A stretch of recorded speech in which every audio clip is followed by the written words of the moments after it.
Hey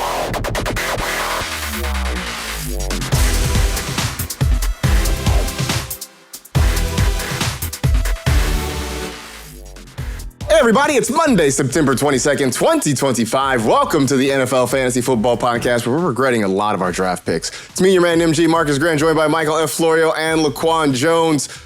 Week 3. Okay, I just want you to get it. I know yesterday was tough. It's fine. You get it out.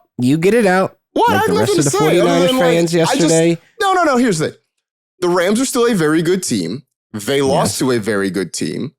I get that it's painful how it happened. That the Los Angeles Lambs coughed up a 19-point lead in the second half. Hey, yo, wow. I'm sorry. It just rolls off the tongue. I can't help it. It's just a thing that rolls off the tongue. Heard that. You know what? That is not the worst thing I've heard in the last 12 hours. I would say that. I've had family members that I haven't spoken to since I was 14. I had aunts saying bird gang in my DM. That's like rough. Cousins. I'm like, damn, y'all don't love me no more. Like that's how much dirt you're going to put in my face after this loss. Like it's insane, but it's all right. That's rough. I'm going to let this loss kind of settle and we're going to move on. Seriously, but objectively, like the Rams are a good team. They lost to a good team. So like, stop saying that. I don't think the Eagles are a good team. That's the side I'm taking right now. They had 33 total yards at the half. They are a trash exposed team. Yes, they are undefeated and the Super Bowl champs. I mean, and they were in the Super Bowl like 2 years before that. And all right, let's take away the tush push. They're a bland team. They are the most bland team in the NFL. No, I do want to shout out the Rams because you guys got a lead. A 2-score lead and force them to start throwing. Yes. And hopefully they realize that, hey, maybe we should get A.J. Brown and Devonta Smith the ball more. Shout out to you guys. I mean, from fantasy managers everywhere, we do want to thank the Rams for reminding the Eagles that they have like good pass catchers on their team. We made Batman angry. That's all. That's all that happened. I don't know if you saw the quote from him afterwards. I think something to the effect of, like, I don't want this to sound negative. The guy's like, why were you able to come back in the second half? And he's like, I don't want to sound negative, but they got me the ball. It's as simple as that. It's 100% true because it wasn't even like, like he was just, 10 yard. Like he would catch the ball, break like 8 tackles and just keep running. Like, yeah, that's why you should get this guy the ball. Yeah, man. I pointed it out last week with Darius Williams. So A.J. Brown got his bounce back. I hate when I'm right, and it's against my team. So, yeah. Anyway, I really was with you until you were like, the Eagles aren't a good team. And now I'm like, you're just being unserious at this point. Because usually we don't hear from Laquan. Last night, he was texting us late. Like, I was like, this dude is not sleeping after that game. But there's also a long gap of silence during the day. There was hours where we did not hear hours of silence during the day in the text chat. Because Laquan, I'm sure, was just like, licking his wounds and hearing from long lost family members apparently who showed up. Like, damn, y'all don't love me no more. That's crazy. Half the Jones family was happy though because the Chargers won. That's true. Listen, so your son had a good day.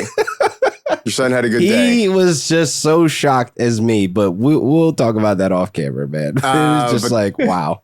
We got a lot to talk about though here on the show today. We're going to go through some of the big questions of week 3. We will check in with some notable rookies, some who are up, some who are down, and kind of get the pulse of how we're feeling about that. Plus, waiver wire as always, and guys that we're at least temporarily done with. They're going on the bench, maybe in some extreme cases going on the waiver wire, though I don't think so. But just guys that we cannot trust for the foreseeable future. But I want to start with some news because there was a lot of news that came out of Sunday, a lot of injury news that came out of Sunday. One of the big ones, James Conner was carted off with what at the time looked like a knee injury. I think it's being called an ankle injury. Last reports are he is going to have ankle surgery. They're saying out indefinitely. I don't know. I'm sure you guys both saw it. The way it looked, it's bad. It looks bad. I would be very surprised if we see James Conner again in the 2025 season. Who knows? But certainly best wishes to him in whatever recovery he's going to have to endure for the next several months. And he was running the ball well, again, against the 49ers before the injury happened. I knew it was bad. I mean, just seeing it, you knew it was bad. But when both teams, like in full, come out onto the field and surround the cart to dap you up, that's when you know it's really bad. I did the network was like, we're not going to show it. It's so bad. And then like a minute later, I saw it like 8 replays. It was didn't need rough to see that. So obviously Trey Benson is next man up, a guy who was getting work anyway, even with a healthy James Conner, but now he slides into that RB1 role. So 2 questions for you here, Florio. One, what is the ceiling for Trey Benson for the rest of the season? Because I'm at this point, he's sort of working on the assumption we're not going to see Conner for a while. And second part, is it worth going to pick up Emari Demercado? I think Trey Benson, if he's out there in leagues, and he is in some, he is the biggest pickup of the year so far, I think I would argue. We have already seen Benson playing a lot of passing downs. Like that, I was actually worried before James Conner got hurt because I was like, man, the thing that always propped up Conner was the volume. Like he had the passing downs on lock. He would get all the carries. He was still getting all of the carries, but the passing downs were going to Trey Benson, the 2-minute drills, the third down, stuff like that. So I think Benson could be an RB2 moving forward. Like there'll be some weeks where he finishes as an RB1. There'll be some weeks where he finishes as an RB3, but I think when all is said and done, he will be an RB2. And I like him this week. Like I have him as a start in start sit, which I'm writing already, because they get the Seahawks on Thursday night. It's a short week, and the Seahawks have allowed the most receiving production to running backs so far this year. As for Demercado, we saw him get 2 carries yesterday and 1 target. I think he, as of right now, is a deep league guy, right? Like in our 14-team Kings Classic League, he should be picked up. But in a regular 12-team league, I don't think he is a must-add or anything like that. More of a handcuff in case something happens to Benson or if we see his role grow. But he's not someone that I'm like super bullish, like I need to get on all my teams this week. It's more like a depth add.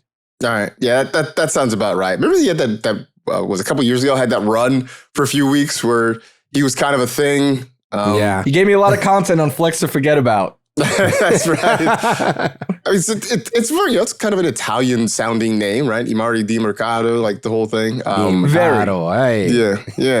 forget about it. Not as much run as you got off Tommy DeVito though on Flex. No, he's still getting progressive commercials. He's got Shout out to Tommy commercials. DeVito. Yeah. Oh wow, I did not know that. He's got an insurance commercial now, so good for Tommy D. Wow, for sure. All right, so yeah, best wishes though to James Conner. Obviously, changes a lot of things in that Arizona offense going forward. Meanwhile, in Los Angeles, Najee Harris left the game against the Broncos with a non-contact injury. I think everybody who saw it immediately said that looks like an Achilles. That looks like a season ender. And again, another frustrating one because he was running the ball well between the tackles against the Broncos when that happened.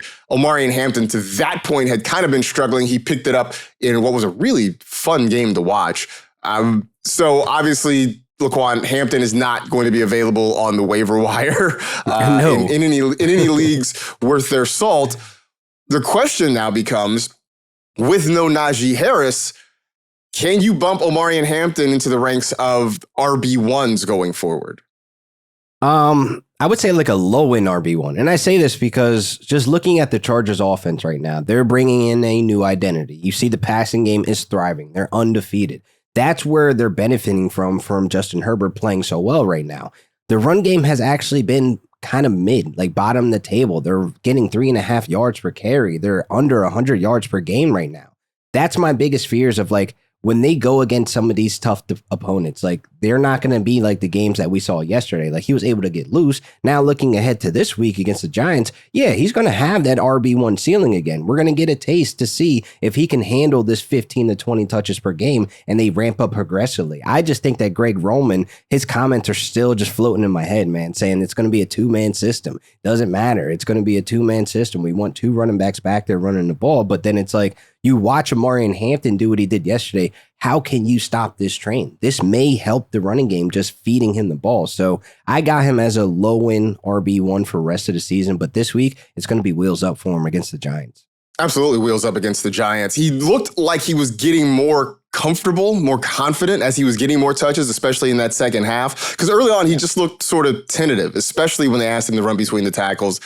He looked more comfortable trying to get to the outside, although, the Broncos have the speed on the edge to sort of keep you from turning the corner consistently. So that was kind of a problem. It also helps with him getting sprinkled with targets, man. He had 7 targets, 6 catches. That's like Austin Eckler like production. So if we can keep that going, then he could be a solid RB1.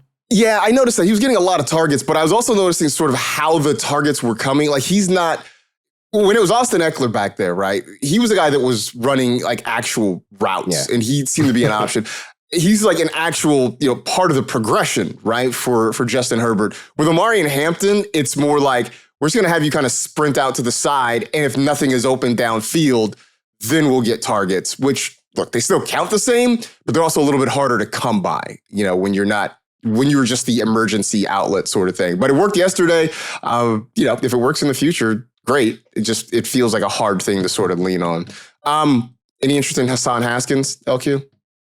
No, we're still Kamani Vidals, man. We still want Kamani to go out there and ball out. I just hope he gets an actual shot, man. Like a consistent amount of weeks where he's going to be able to get the ball. But that's probably a dream. That doesn't really seem reality. I was on that train last year, and the Chargers. So good. The Chargers shut that down. Well, J.K. Dobbins shut that down last year. First catch will always be fun.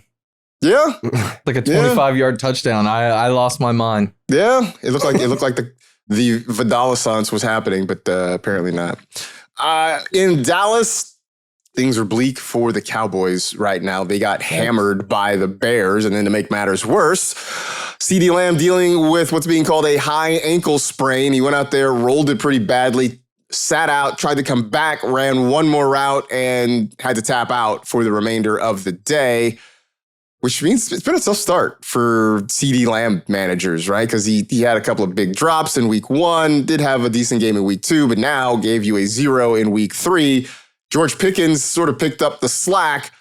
I'm going to ask this, Florio, because it could be volatile, but can George Pickens be a wide receiver 1 in fantasy?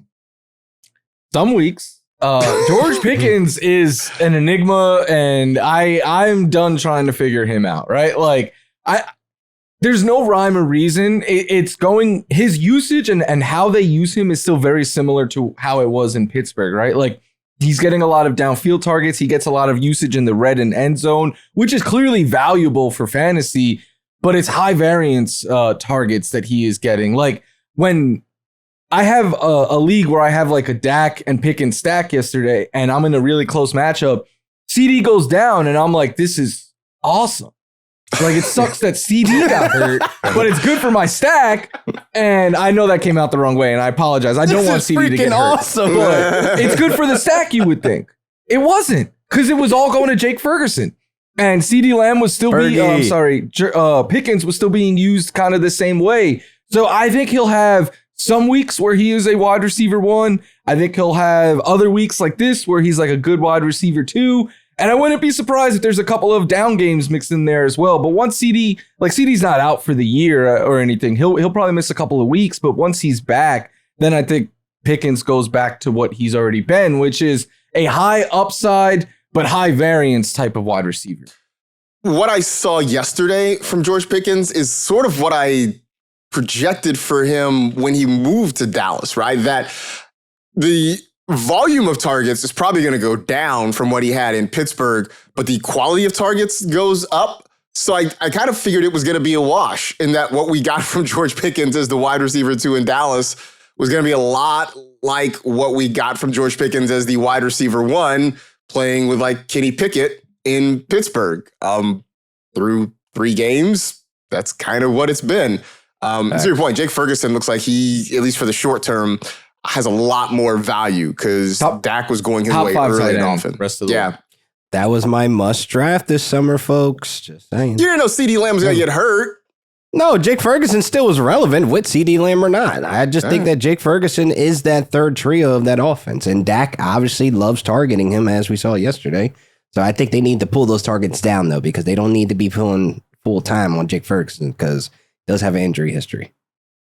All right. Well, I mean, for the short term, they're going to have to lean on him and Pickens until Lamb gets back, whenever that may be. We'll certainly find out more in the days to come. In Tampa, Mike Evans suffered a hamstring injury, which forced him out of the ball game. They were already dealing with Emeka Egbuka, who was less than 100%, but did go out there and play. we know Jalen McMillan is out. No Chris Godwin yesterday. Somehow the Bucs pulled it out at the end against the Jets. Laquan, they are saying that there's a very strong chance Chris Godwin could be back next week, which actually is, I think, ahead of schedule. Originally, they were saying week 5 or 6. So could be back in week 4. Granted, he's coming off an injury. He hasn't played in training camp or the preseason. But if the Bucs are shorthanded, if there's no Mike Evans, is Chris Godwin a must start for the Bucs next week? Listen, if I roster him and I had him on my IR spot, he's coming off.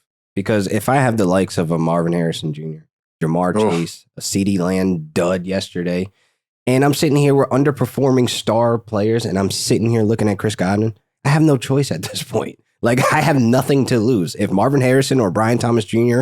goes off on my bench next week because I played Chris Godwin for whatever I get out of him. Against the Eagles?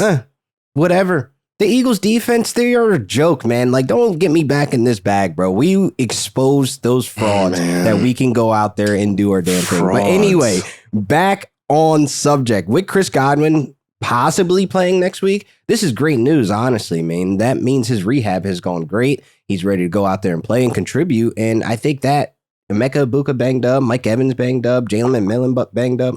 They need some reliable wide receivers out there. I'm not really putting any stock into Sterling Shepard this week, waiver wire. Like, I'm not too sure how that's going to look. So I do think that if he's available to play, I'm playing him. I have nothing to lose right now if I have any of these star players that we spent high draft picks on doing completely nothing.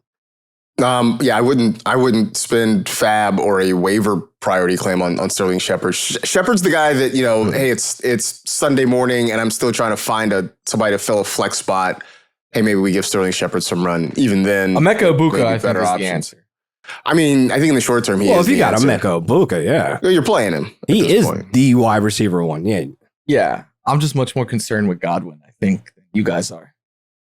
Bro, my teams are down bad that are 1 and 2 right now, where I'm like, look, Terry McLaurin ain't cutting it. Brian Thomas damn sure ain't cutting it if you look at that schedule coming up. So it's one of those things, like, I have nothing to lose right now, especially if I'm 0-3. There's definitely a conversation to be had about some wide receivers who are underperforming. I mean, you mentioned Brian Thomas Jr., You mentioned Marvin Harrison. That's a conversation that I think at some point we really got to have a Marvin Harrison Jr. conversation. I have him as a sit this week.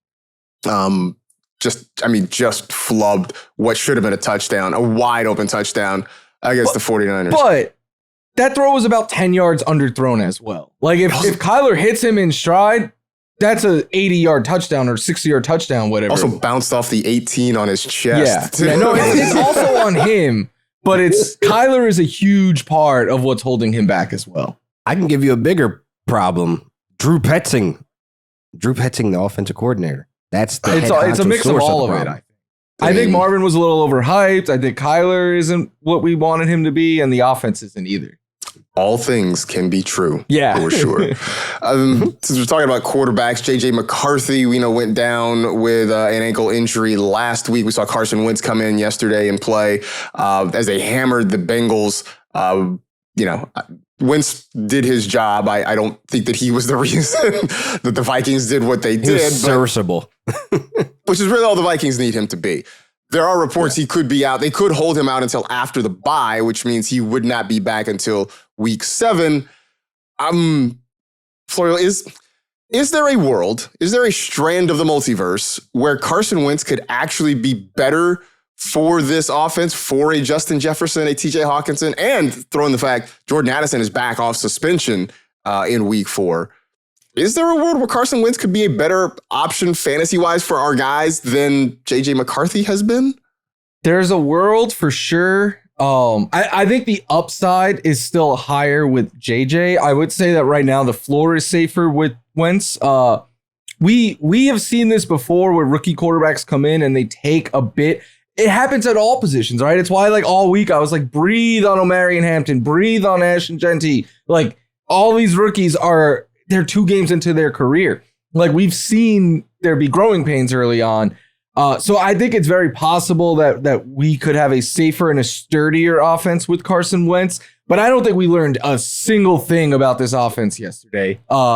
They scored on their opening drive where Wentz had to throw. It's the scripted opening drive. Like Wentz had to throw 3 times on that.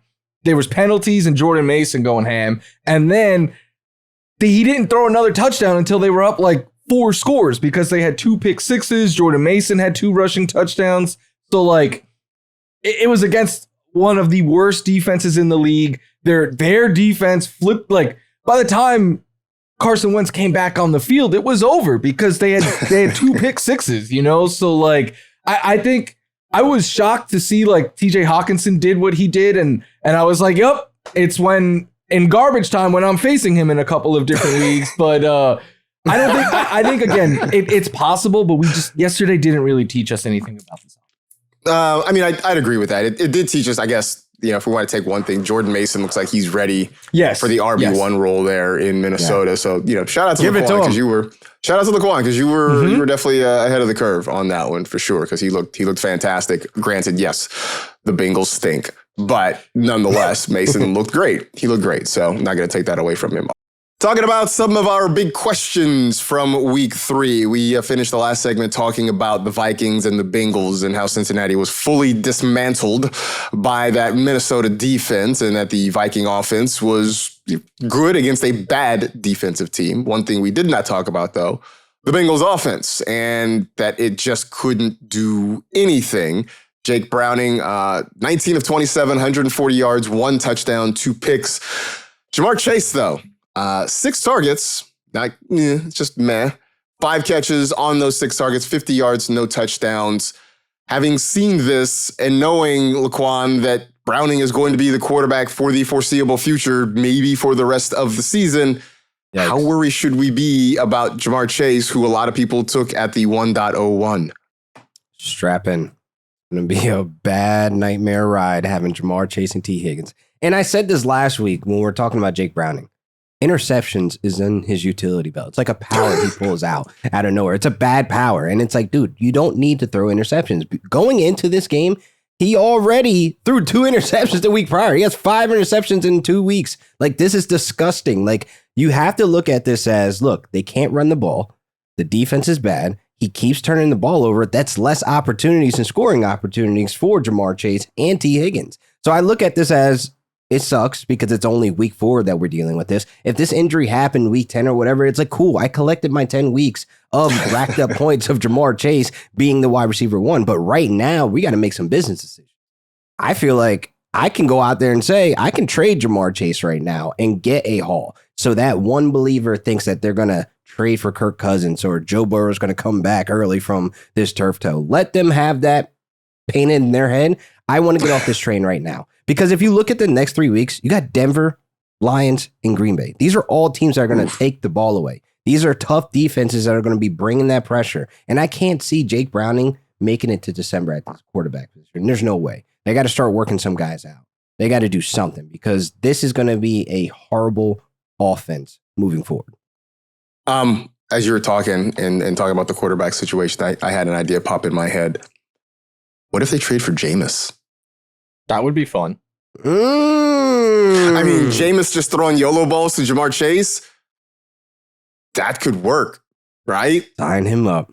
That could work. Do it. I know the Giants.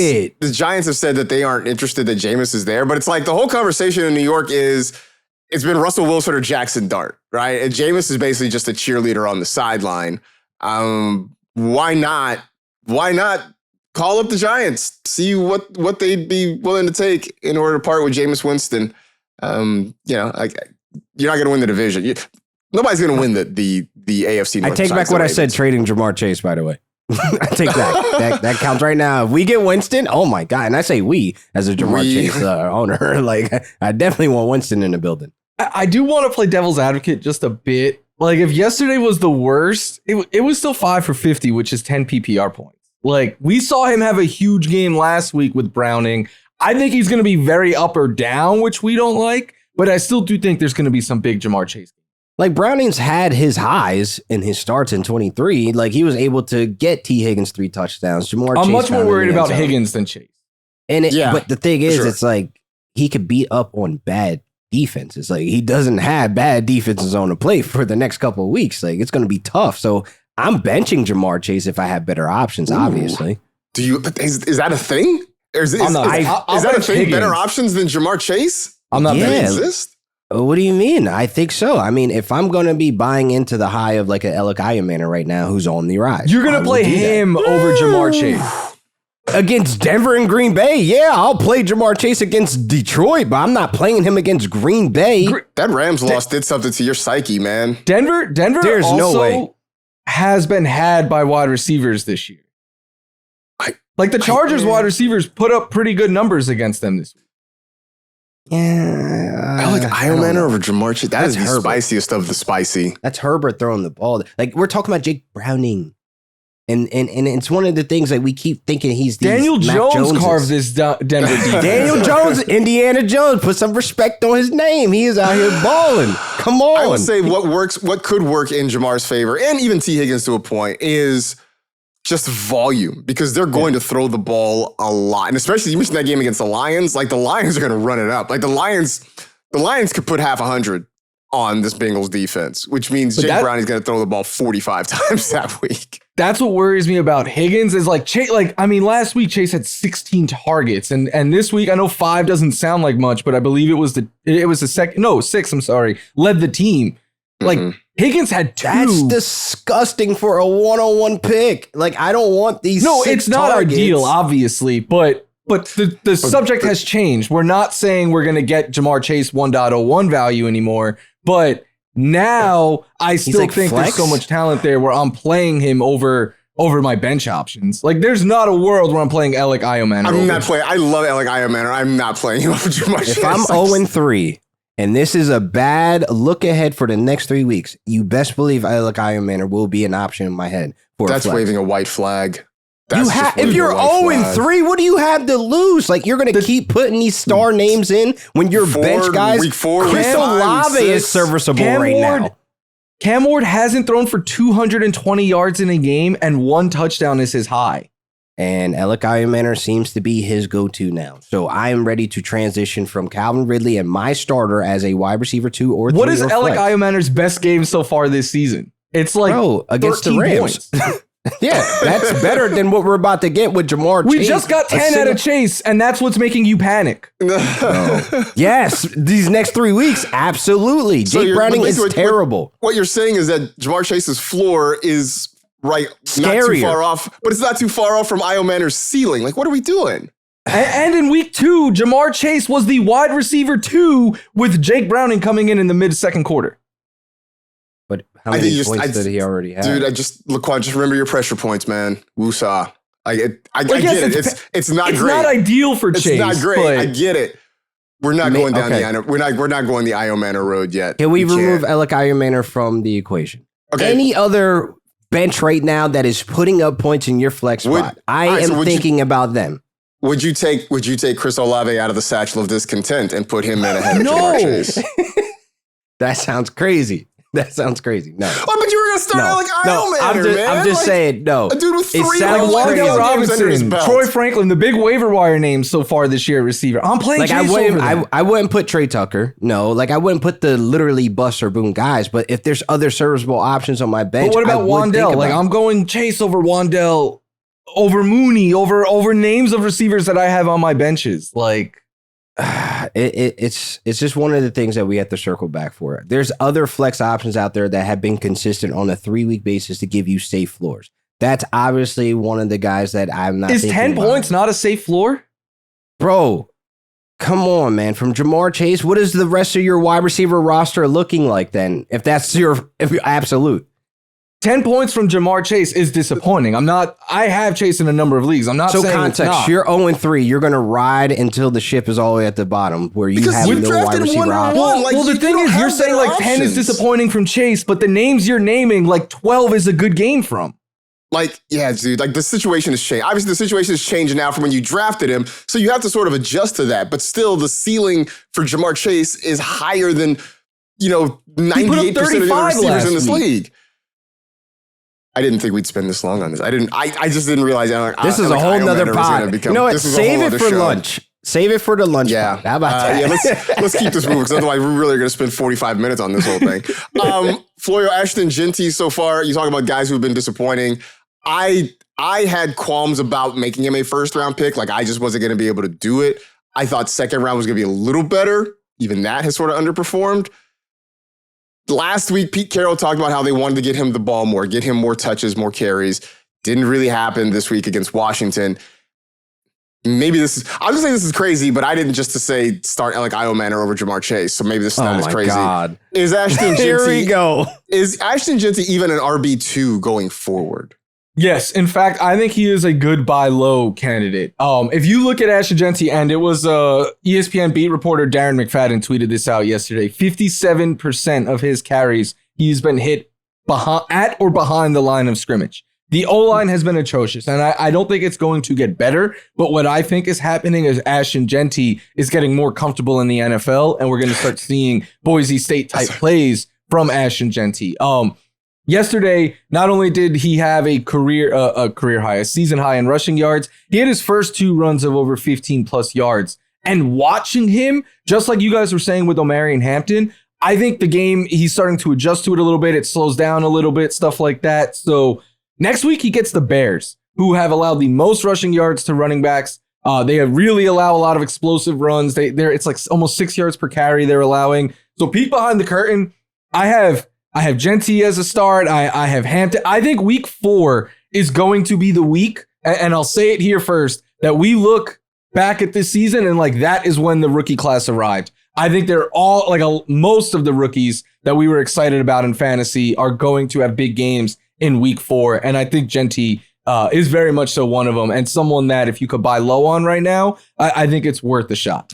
I think there's some of the rookies, like I think obviously Omarion Hampton with no Najee Harris is sort of ready to take off. I do think this is a Travion Henderson week because everybody else is Mr. Fumble Thumbs in that backfield. If it's not, right now. we riot. We riot if it's not. It doesn't make sense. So I think he takes Judkins, off. Judkins is another one. But for Jeanty, you mentioned the offensive line is still bad. That's not going to change all year long. I laughed when you said he looks like he's getting more comfortable. I'm like, you're like, he gets hit in the backfield a ton. He looks like he's getting more comfortable. I'm like, he's getting comfortable getting smoked as soon as he hands off the ball. It's not awesome, but he's still breaking tackles at such a high rate. Yeah. That does help. The thing that worries me though is one, the offensive line's bad. 2, he is 0 part of the passing game. Like they should change. They don't consider him at all.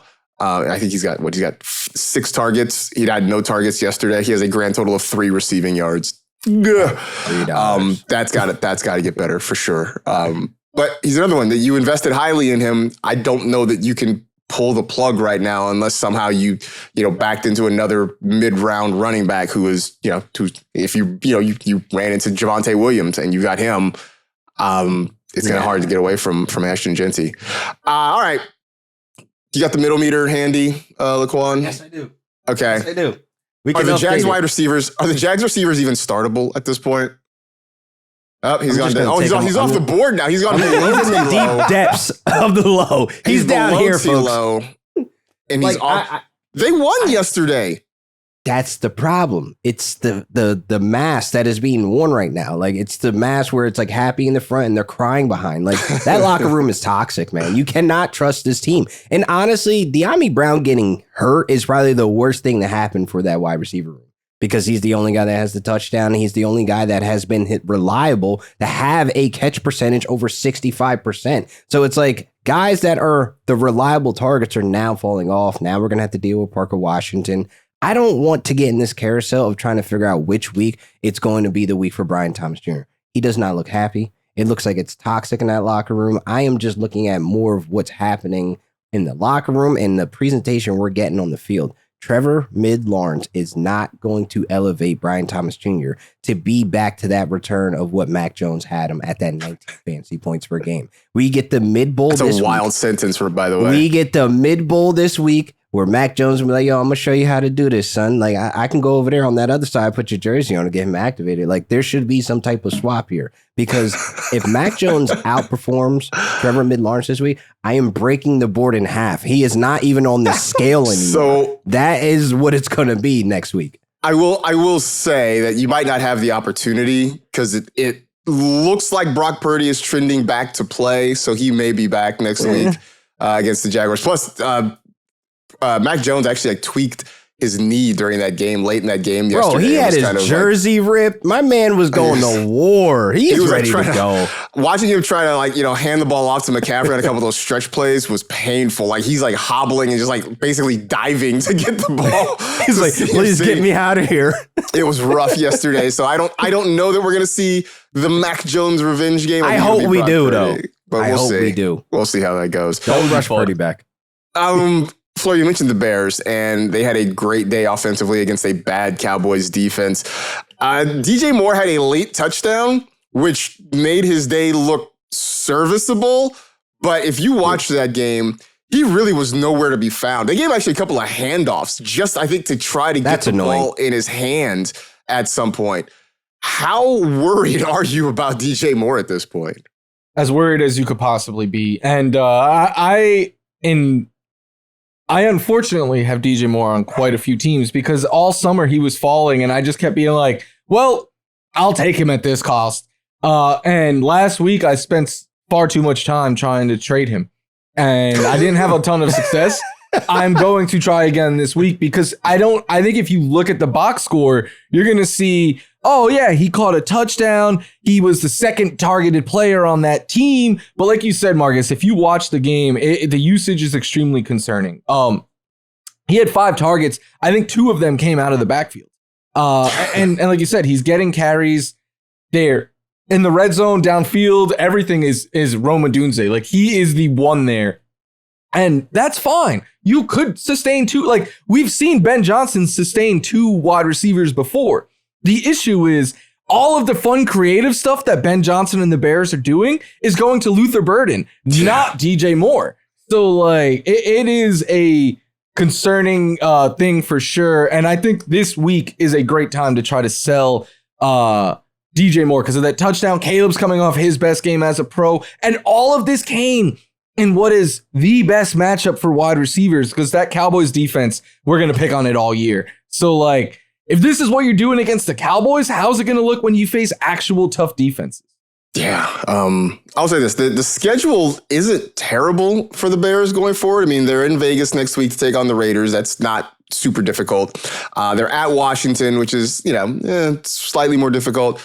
They got the Saints right after that. Again, another really good matchup. Is that Washington game an island game? Please tell me. It is a Monday night game. Yeah. Yes. Yep. Oh, that is going to be so much fun. So, hopefully Jaden Daniels is back then so we get Caleb v. Jaden part 2. Remember last year? Woo! So that Hail Mary? So yeah, that's right. the Hail Mary. Run it back. So we'll get that in an island game in week 6 for sure. So we'll see. But yeah, DJ Moore has just been MIA the first 3 weeks of the season for the Bears. Let's get to our rookie report, checking in on some of the first-year guys. And the first one on the list, Quinshon Judkins. We were told he was going to be the starter and took advantage of it in the surprise win over the Green Bay Packers. 94 rushing yards, a rushing touchdown, 1 catch for 1 yard, whatever. I guess it counts for 1.1 points in your PPR formats. Florio, is he an RB2 going forward? Yes. Yeah. I mean, one, he's made all, like, Dylan Sampson is droppable. Jerome Ford, he's getting the passing downs right now, but he's not, like, it's all Quinshon Judkins. And my hope is that he continues to take over more of the passing game because that is where you miss being there all summer. Like, it's a little bit easier for a running back because it's like run this way, run that way, stuff like that. But in the passing game, you need to know where to be and where to block and stuff like that. So my hope is as the year goes on, that value grows. But what I think makes this especially valuable is who he did it against. The Green Bay Packers shut down the Detroit Lions running game. And then the next week, they shut down the Commanders rushing attack. 2 of the, top 4 or 5 rushing attacks in football last season. So, like, yeah, it is very impressive. He gets the Lions next week. I know they're a tough matchup on paper. I have him as a start this week. I don't care. So, yeah, I think he was the biggest winner value-wise from week 3. I've been very surprised. I didn't think that it would be Dylan Sampson who just kind of got punted. Me neither. I thought it would be Ford. Yeah, maybe we're just underestimating Jerome Ford. But right now, which, here's the thing. In the end, it's a 2-man backfield. Dylan Sampson's not part of it. So again, 2-man backfield, we can sort of figure it out. But it does look like Judkins is the RB1 there for sure. Speaking of RB1s, Cam Scatterboom. This is a Scattaboo-friendly podcast. Scataboom is kind of what we saw last night against the Chiefs. 10 carries for 60 yards and a touchdown. 8 targets. That was a team high for 6 catches and 61 yards. There we go. We got the Scattaboo t-shirt out now for Florio. Snap. I was going to ask, the question I had written in here, Laquan, I think you and I and Florio talked about this before the show. I was going to ask you, can he become the Giants' new RB1? You think that's already done? Oh, yeah. It was over when he yoked up Russell Wilson on the sideline like he was his child. Like, yeah, he got that aura. He got that energy. Like, the locker room is behind him. So that was already sealed up last week. Now he goes and scores a touchdown, does like a Tyreek Hill backflip and does a little shuffle dance. I don't know what he was doing, man. He is feeling himself right now. So he is the RB1 for the Giants. But my issue is for fantasy-wise, I don't know if we can push him up that high yet as a RB1 stamp. Like, he's a guy that I can fit into my flex and feel comfortable about, knowing that, hey, this is still a very bad Giants O-line. Bad team at that overall. So I do think that we're going to have to gauge his scoring opportunities. Because, look, I understand that he is able to break the tackles. My man has over 100 yards, and 88 of those yards are after contact. So he's able to work in extreme conditions. But on a week-to-week basis, I don't know if he's going to see that same touchdown opportunity. You're hoping that they keep sprinkling this guy with targets and he just gets upfield. But he's like a flex option for me at best right now until I see further otherwise. The one thing I would sort of worry about, not worry, but keep an eye on, the 8 targets was great.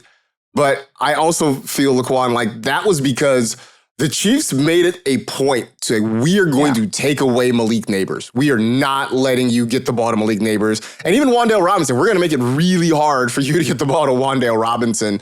So it just seemed like some of those 8 targets, maybe most of those 8 targets, were just a function of Russell Wilson just having to get the ball to somebody. That's exactly what it was. I hate when teams do what the Giants did last.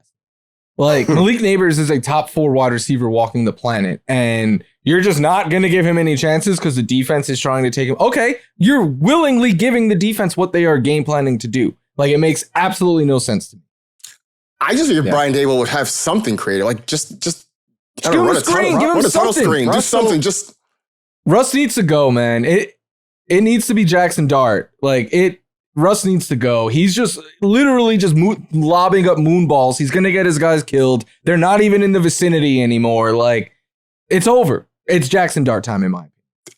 The way they use Jackson Dart is so weird because, like, they brought him in one time. They're like, okay, then I don't know if it was a designed run or just a scramble, but he goes, he runs, and then they bring Russ back in. Then they bring Dart back in, and they have him run the read option where he hands it off a couple times. Then they bring Russ back in. He runs the read option, and then he keeps it and runs. I'm like, what is going on here? Like, I have no idea what they're doing with Jackson. And it makes it super predictable because Dart has yet to throw a pass. So every time he comes in, it's a run play. So far, absolutely it is. So I don't know. But Scattaboo, it was nice to see him sort of explode yesterday. We'll see how this goes. Also, by the way, Tyrone Tracy dealing with a shoulder injury. So we'll monitor that because that will obviously have an impact on Scattaboo's snaps and touches in the near future. Over to Denver, RJ Harvey, 2 carries, 2 yards, 3 targets, 3 catches for 14 yards. Florio, in the words of Charlie Kelly, what do now? What do now? I don't think you could cut him. I'm not cutting him where I have him, but there is 0% chance you could ever start him, right? Like, I think the big lesson here is never draft a rookie on a Sean Payton team because we have been chasing these young players for years here.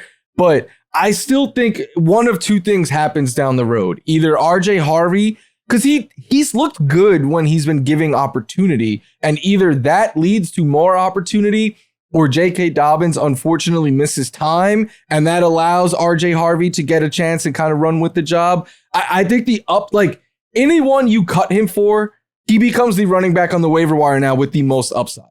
So I want that on my team. But unfortunately, until we see him get usage, you just simply cannot start. I wish I had seen this story last week when it hit. Sean Payton vows steady workload for Broncos running back RJ Harvey. He's the new Audric Estime. I say, if I had seen that, I probably would have just told everybody just to sit. Don't go that low. I'm not saying he's as bad as Audric Estime, but we're getting to the point Don't even put that in the universe, bro. He's going to be hyped up each week like Audric Estime was, and then it's just never going to actually come to fruition.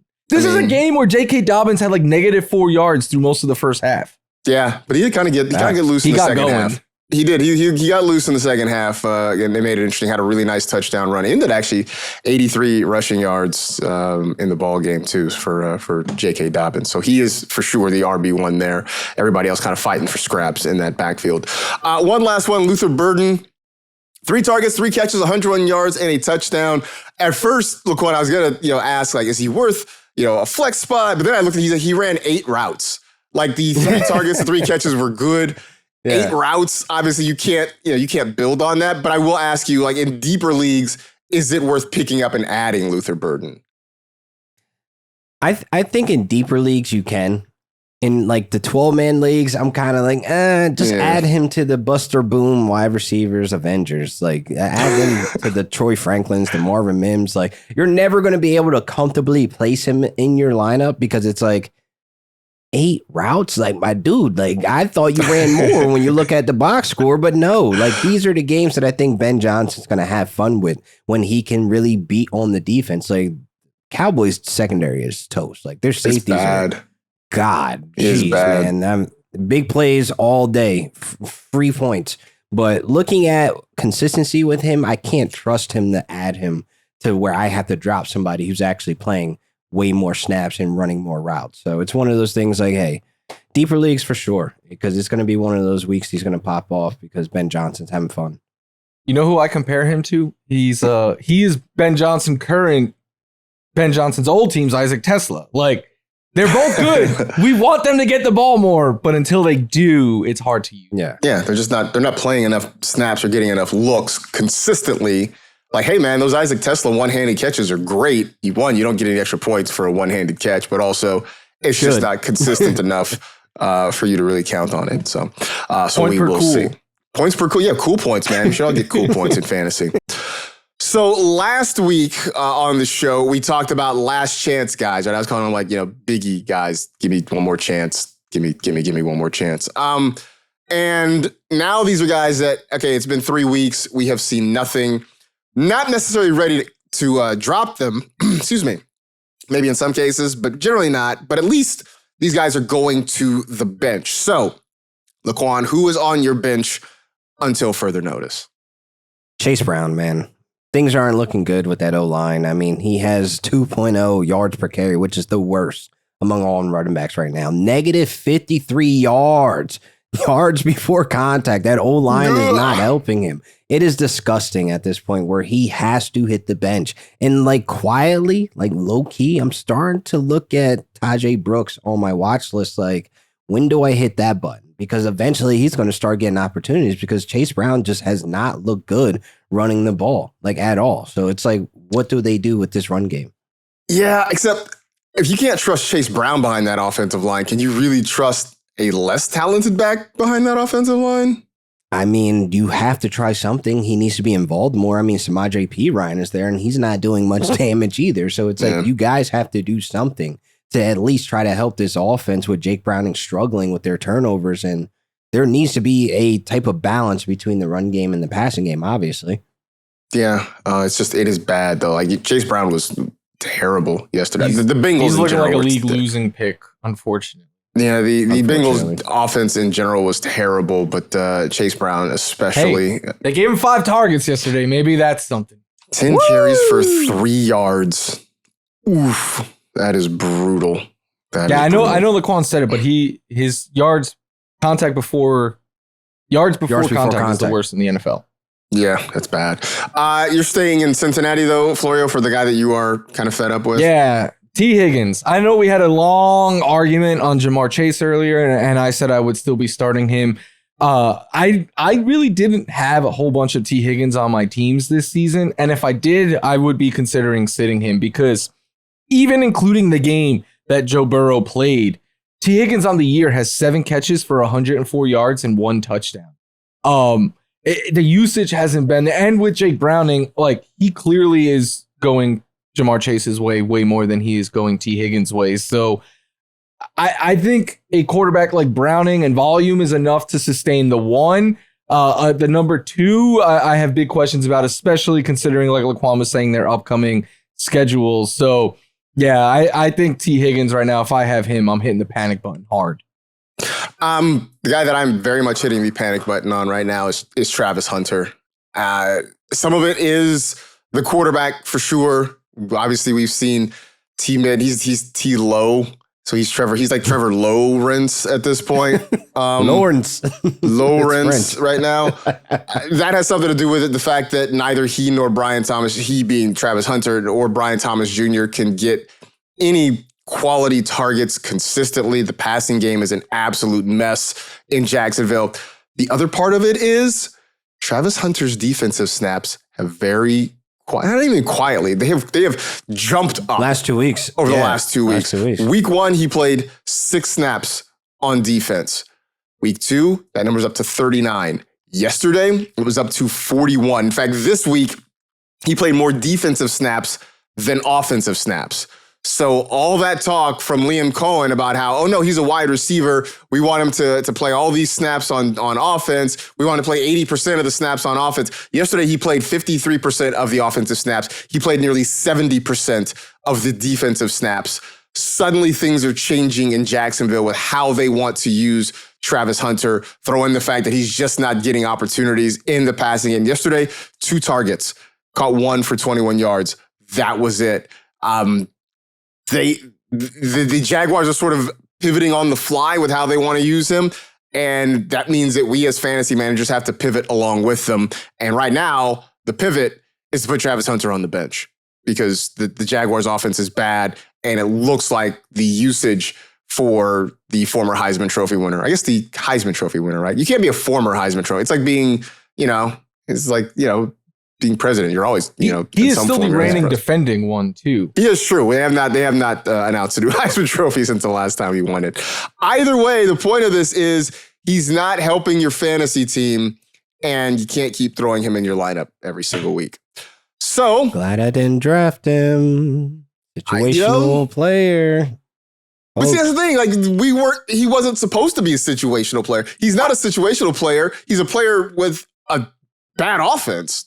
Right now, I think they're building him to the point where we're going to see him full time on both sides because, it was all offense, then it became a little bit of both. Now it's a little bit. I think they're training him to get to the point where he's like an 80% snap player on both sides, but it's not even that to me. It's the quarterback play.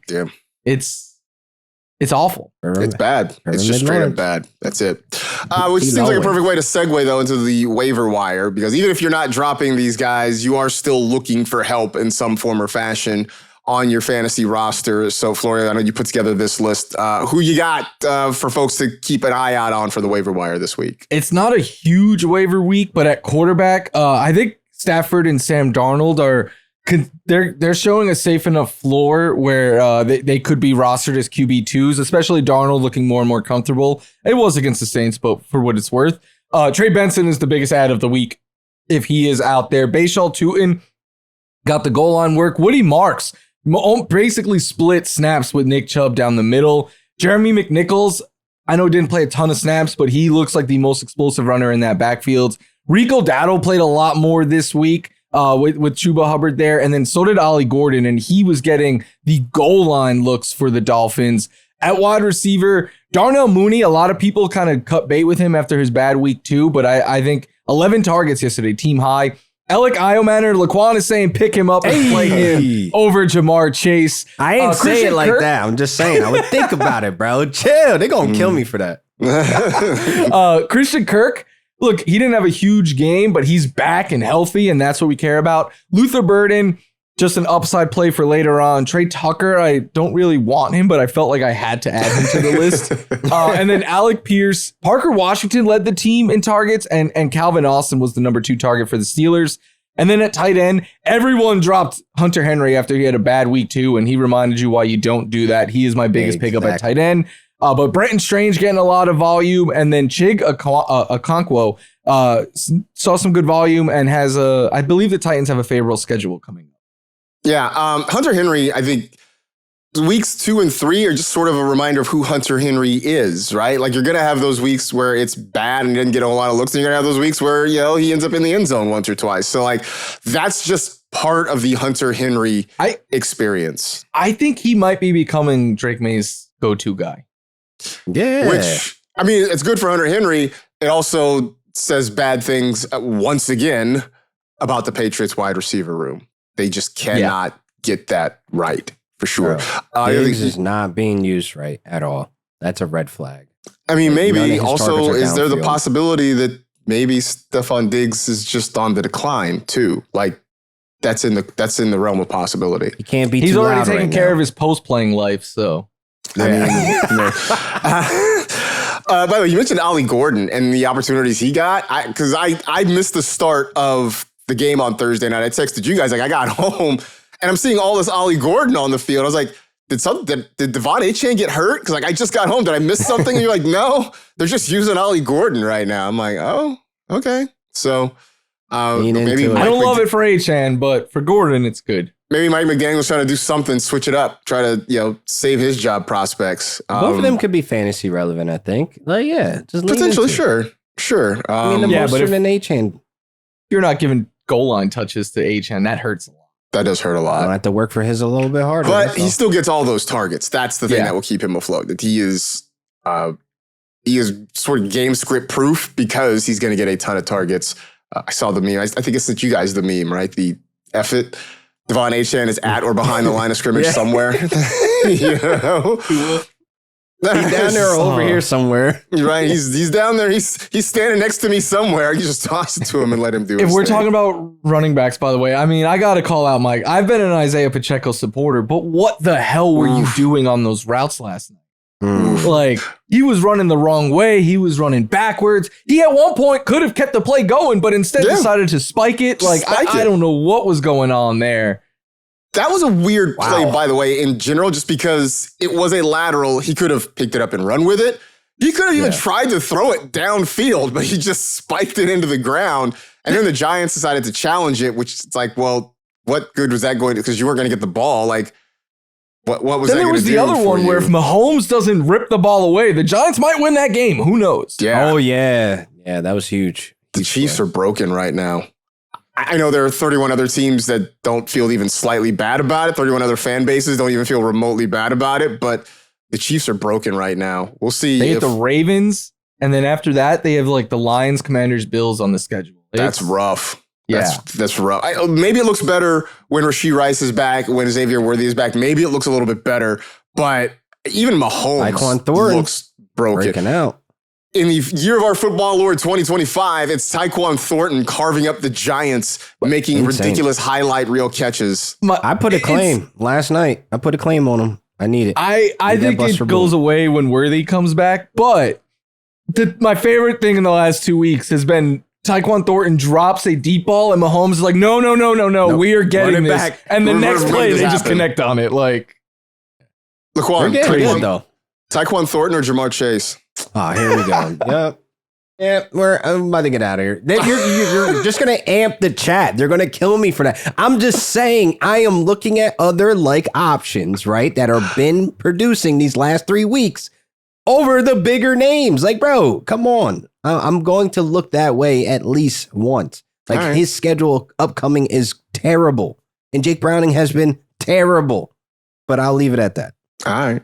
I'm sure we will have this conversation again at some point. We will. And Alec Ironman are probably going to have more fantasy points than Jamar Chase next week, but we'll save that next for 3 weeks conversation. If Ironman outscores him, we have to think of something. We have to put by Wednesday show. We have to have something on the line. All right. We'll bet. Just something for us to keep track of over the next 3 weeks. The race between Alec Ironman and Jamar Chase. Dude, if Io Manor wins this, LQ's going to be insufferable. It's going to be the worst. It's going to be the worst. And he would deserve to be. I would give him all the credit in the world. That's true. You would have earned it at that point, for sure. All right. Good spot for us to call it a day right now. That'll do it for this edition of the NFL Fantasy Football Podcast. Stay happy, safe, and healthy. Do good and live well. Enjoy the week, everybody. We will talk to you again on Wednesday.